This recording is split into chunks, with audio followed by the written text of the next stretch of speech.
Ito ang aking pangako, pag-ibig na di maglalaho. To be patient, to be kind and to be true, to love and to be loved by you. Chika Minute! Sika na couple, baliw na baliw sa isa't isa, patutunayang may forever.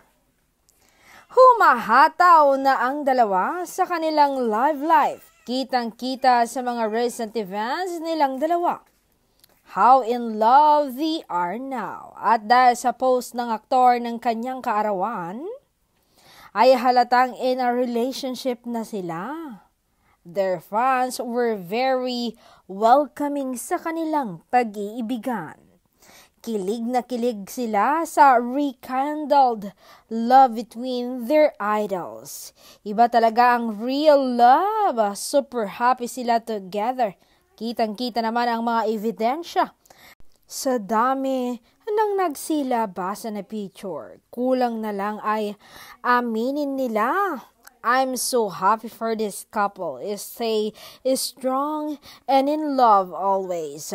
And Belle is Donnie's one true love. Patunay lang na may forever. Ganda ng love story nila. Nakakatiyak. I hope this time wala nang hahadlang. But if ever mayroon pa rin, I'm sure they won't let it happen again. Ipaglalaban nila this time. O hanggang dulo.